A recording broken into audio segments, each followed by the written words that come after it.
All right, welcome back. I promised a video on this truck. I do have a video of us pulling this truck out of the shop. I didn't have a chance to post it. Maybe I'll do a mashup video when I get back home. Anyhow, for those of you not familiar, this was Robert's 1979 Ford F350 chassis cab. If you're not familiar with the chassis cab, you're going to look at some literature from 1976, the sales brochure for the Ford pickup trucks, not the commercial brochure, the regular dealer brochure. It was actually the first time they ever showed one of these chassis cabs in a non-commercial publication. You can also look in the 1979 Ford truck sales brochure. They have information on the back about these. I do have some photos of those, and I do actually have the brochures as well.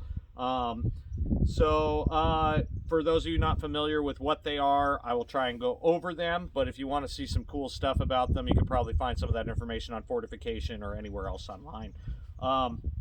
Anyhow, this was Robert's 1979 Ford F350. This is an original DRW truck. It has not been converted like my 76, which I'll be going over later. This truck was sold as a commercial pickup truck. You could buy them through the dealership, but they were still considered to be a commercial truck. And because of that, they do not have all the same data tags that the normal pickup trucks did. You still got the warranty tag on the door, which is not a VIN identifier. That is an actual warranty tag. But the sticker tag that is inside the door jamb is actually not the same, and I might try and go over that. This truck here we got from a powder coater that was here in Valley Springs. He lived right up on the hill a little east of here, towards where the water tower is for Valley Springs. If you've ever been there, you know where that is. Really good guy named Alan. We had some things powder coated from him, and he actually sandblasted the Bronco chassis for us. Had that, and I think the cross members as well. But anyhow, he owned this truck damn near since it was new. I do have the pink slip for her, thank God, that was signed by Alan. Robert had actually never transferred her, so I will be doing that now.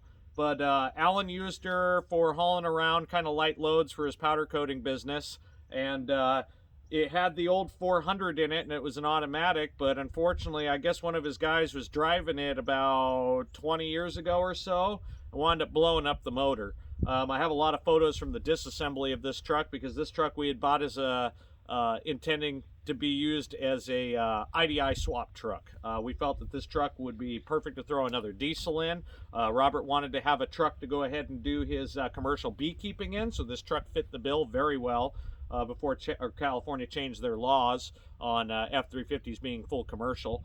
But anyhow, so we got this thing for a steal. I think Robert paid about $100 or $200 for this truck. The other thing that was wrong with it too, and maybe I'll post some photos on it later, or we'll kind of go and do like a benchtop overview or something on the computer. But it was also missing the hub from this side. The wheel bearing had seized and had gotten all jacked up. He was trying to fix that. But the biggest problem with it is that this old 400 had a snapped crank. And I mean, this crankshaft snapped in half. The oil in this thing, when it came out, it looked like cold molasses coming out of the oil pan. It was just a sheet of garbage coming off of this thing. So at the point that I drained the oil in this thing after we found out that it couldn't crank, I kind of knew something was up. When I pulled this apart, the timing chain had actually broken at the cam wheel. So the actual cog, or the actual camshaft's drive gear was actually snapped in the middle. I don't know how, I don't know why. I mean, they were made out of aluminum, and then they had the vinyl coating on them, but boy, I've never seen one happen like that. Camshaft was jammed in the motor so far I couldn't do anything with it. It cut like a groove into the bearings as it slowly died. But anyhow, without going through all the gory features, the motor was blowed up. So we pulled the motor out, kept the C6 around for it for a little while, and kind of went through it. I think we wound up selling that one out or trading it. We grabbed a 4x4 C6 for an IDI that we had intended to go ahead and put in here, because we were thinking about putting an HD 44 in the front and maybe doing kind of a divorce transfer case setup, maybe with an overdrive on the back end of the married transfer case C6. Or the other thing that we were considering was maybe putting a 205 on the back end, a married 205, and doing a high pinion with the HD 44 outer swap, a lot like what we did with the Bronco, because really the front end of these don't hold up a whole ton of weight, so it would be okay. But I don't think I'm going to go that route. I won't be 4x4ing this, so I'll either be taking that C6 and rebuilding it and trying to find myself another Doug Nash overdrive, or maybe I'll steal the Doug Nash overdrive off the 76, and that'll save me one more thing that I don't have to do to that pickup truck, but I will have to find a T19 at that point that is a 2-wheel drive instead of the 4x4 model that I have currently. This truck will remain automatic. I want to leave this truck the way it is. Robert had the intention of fully restoring this truck and painting it all up and doing a few other things. I don't want to do that. I want this to be an old farm survivor. That's where I'm at in Idaho. You see these things left and right, and they're all pretty well just like farm work trucks. You're just pulling stuff around on the flatbeds. A lot of them don't have the Ford flatbeds, along with this one. This does not have the Ford original stake bed, but I think it would be kind of cool just to kind of drive around in an old farm truck. I don't know the name for this project yet. I haven't gone over that, but I got her mostly assembled. We had the front end just kind of sitting on here. I kind of bolted some stuff back up for what I could find. I didn't want to take any fasteners from Robert's project. I have fasteners at home. I will go ahead and reassemble this on my own time at home. I didn't want to take away from the IDI Broncos project. But anyhow, as she sits is pretty well how we've had her for the last few years. She used to have the Bronco body sitting on the back of her. Now I have some ham radio equipment and some other things I'm going to be hauling back along with her 7.3 motor. The motor that was pulled for this is a 7.3 liter out of a Centurion. I forget the year. It had very low mileage on it. I still have the photos of the broken out cluster because we had to break it out because the inside of the Centurion had a fire in it. I'll go over the photos and history of that later. But yeah, so we had pulled the 7.3 motor for the Centurion. I did a previous video about that, and we were going to go ahead and freshen that up. The heads were already done. The bottom end has not. I do have the heads. Those are sitting in my Excursion next to the F350 if you can't see it. So I may be going through the bottom end, maybe doing some gapless ring mods on it and cleaning it up, maybe rebearing it just to be sure. But I mean, it even still has the original cross hatching in the motor, so I might not even go that far. Might just ball hone it, get rid of some of the surface rust, and be done with it. So I will be swapping this to a 7.3 IDI unless I manage to find a 460 that's viable. I might consider doing a 460 swap on this. I don't know yet. It would be cool to see it as an IDI truck, but it's really going to depend on budget because I already have the green Super Cab, red green, that I'll be going over when I come back home. That is a 6.9 liter swap, so I don't know quite what I'm going to do yet. But this is her as she sits. She's pretty well preserved and sitting pretty. She needs some tires on her, clean up the wheels, a few other things. The winch is not from this pickup truck. I'm going to use this to go ahead and load her up in just an hour or two here onto the trailer. Just makes life easier on me for moving it around. That is off my 74 bodied 79 F150. That's the twin to pretty well Robert's Bronco back behind me. I will be getting some mirrors, some other things for this truck. I'll do some kind of update videos on this, but just as she is, we'll go ahead and walk around her. Like I said, I've got stuff loaded around her and loaded on her just to go ahead and move for now. Just kind of put on the trailer because it's a little too long, but let's go ahead and pick you up and we'll walk over her. So like I said, this probably won't be the best because I got a bunch of junk sitting here, old wheels and stuff from my F250. 79 F350 chassis cab. She does not have a motor in her, but I'll go ahead and lift her up. Pretty much empty engine bay. She hasn't really had that much abuse. For a commercial truck, it's actually not that bad, but everything's in fairly good shape. I still have the original smog stickers on the side, which is another reason I kind of want this to be a survivor. I just love seeing stuff like this, man. I hated smog, but it's cool to see the old catalyst stuff still mounted up on here. She has the original inspection stamp still, the Valenti stamp. Robert's Bronco has a white Valenti stamp on it still. It's a little bit dull. My old truck Chief, the 1979, have that same Valenti stamp. I still have the data tag, which I won't dwell on for too long because she's got my VIN number on it. That's my VIN number, not yours. But anyhow, yeah, so Robert's Bronco, my old 79 body, and this truck all have that same Valenti inspection tag. She does have the hood support kind of built into her. This was to kind of keep this thing from collapsing or going into the window glass, and just some, you know, restructure for a front end collision. She does have the tab up top for the same. Those were used in 79. I have the rails for up here. I do not have them mounted. I just kind of did this just to kind of get by for right now. Obviously the crumple zone right here, if you're not familiar with that, I'll go over that another day. She still has all of her emblems on her. I'm gonna walk over a swamp here. I got a ham radio antenna sitting up here. That's Robert's old Mosley that I went ahead and purchased off of Kimber to go ahead and keep her going, and that way I can have some Robert with me.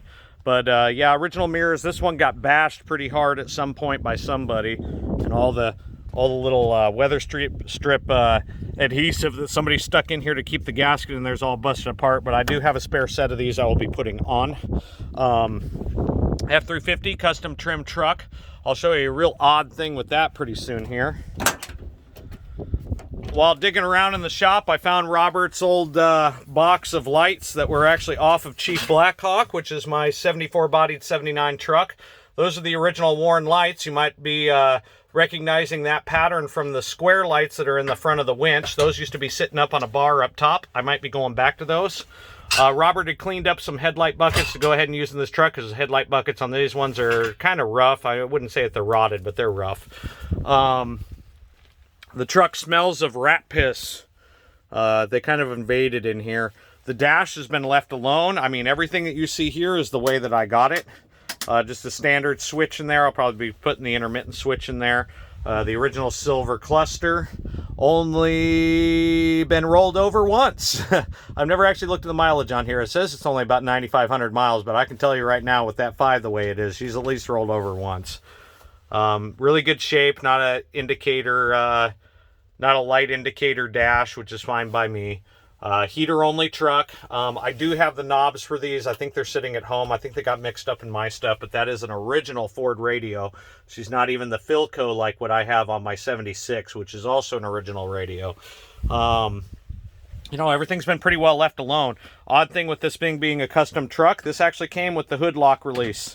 I don't think I've seen that on any custom trucks yet. I don't know if that was like a commercial order kind of thing or what.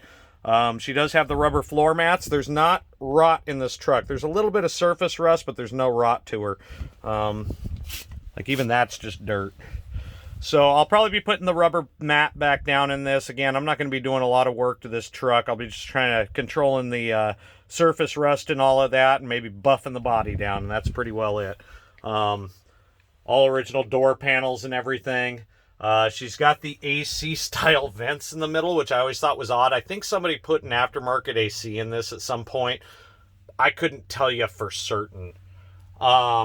We actually have the original patterns up here that were the cardboard for the IDI swap on the 4x4, which I did not know that were still around. Other than that, you've seen the inside of a standard cab pickup truck quite a bit. There's a nice little wood box built back here that Alan had kind of put together, which I'll keep in here. But for right now, with all the stuff stacked on here, I'm not going to dig through it.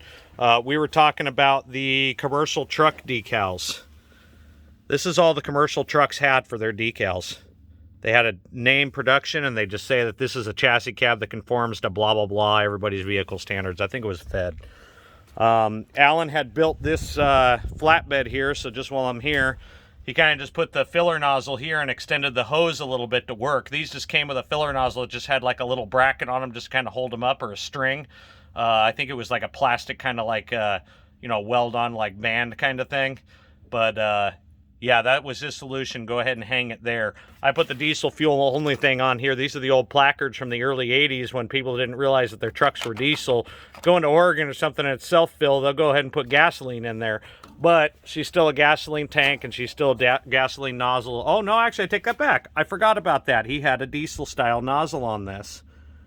So I won't have to convert that. Maybe she will go back diesel.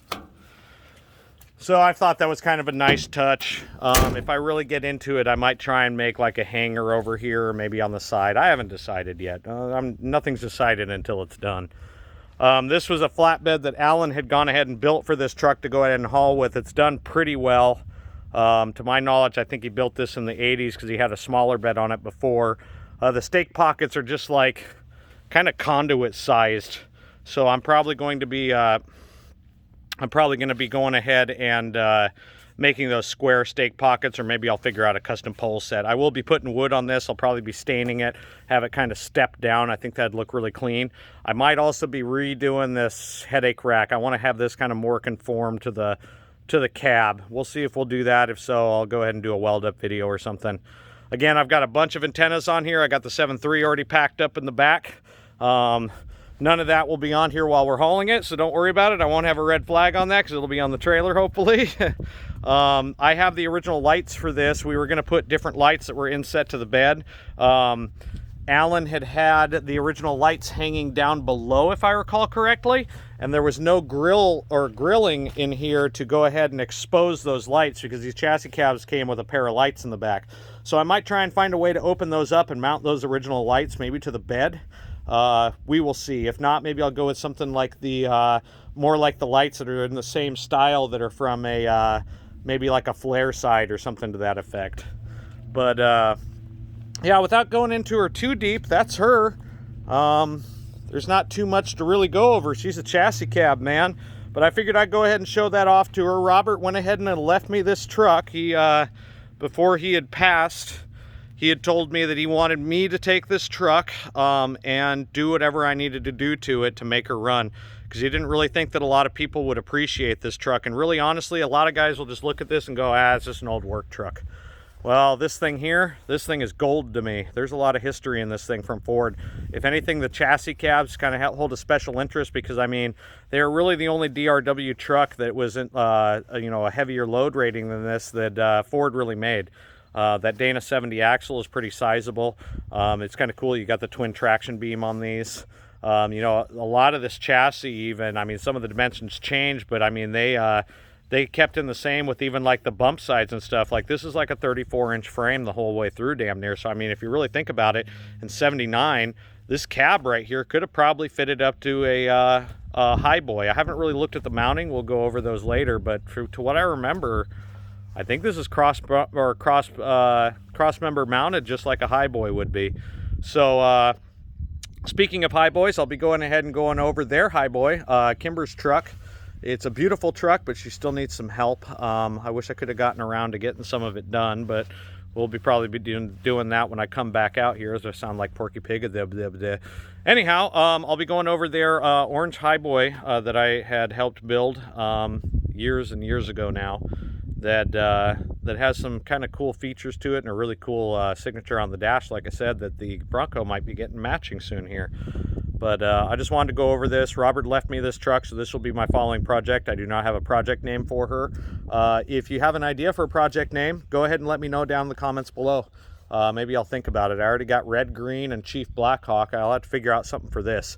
I do know for sure that I will be having Robert's apiaries emblem that we were kind of working on, a little sunflower and bee kind of thing going on the door. I'll probably be sanding that down and making it look like it's slightly vintage, but we'll see where we go with that. I might even put it on the fender even. But yeah, she's beautiful. She might not be expensive. This one will definitely not win a beauty pageant, but she's a good looking truck, and I'm glad to have taken her from Robert, because I'm going to take care of this truck forever. I don't get rid of nothing, man. I'm a hoarder. Anyhow, so thank you for watching to this point. Like, share, subscribe. The more subscriptions that I get, the more that I can get that Bronco in the back here finished. If you haven't watched anything on the Bronco, I have plenty of videos that were posted previously that you can go ahead and dig through. I also have a playlist, Robert McGuire's 1978 Bronco. I really do appreciate your time in watching this. I know my videos are long right now. I'm already up to about 19 minutes. 20 minutes is way too damn long. Starting to feel like a nut and fancy gun video. But yeah, I will be working on that and making these slightly shorter, as I'm not going through the history so much on these trucks. I do appreciate the likes and subscribes. I've gotten a lot of subscribers just in the last few weeks, and thank you for doing that. I think I'm up to about 280 right now. I need to hit 1,000. If I can hit 1,000 and monetize, all that money that's coming from the monetization will be going into that Bronco right there. That is not my Bronco. I do not own that Bronco. That is Kimber's Bronco. That used to be Robert's Bronco. Still always will be Robert's Bronco. And God, she looks sexy as hell. But anyhow, I will not be benefiting from anything from that. I do not get paid money for that truck or anything else. So the only thing that I'm taking away from it is the fact that I'm getting it done, and I want to go ahead and record the history and everything else on that Bronco, because that Bronco meant a lot to Robert, meant a lot to me, it means a lot to Kimber. So like I said, until that project is done, we'll be putting that money into that Bronco. So anyways, stay tuned. I will have more on this truck. I will have more on my 76 later, and we're going to go ahead and hop over to the 77. So that'll hopefully be posted up soon here. Thank you for watching, and yeah, I appreciate your time.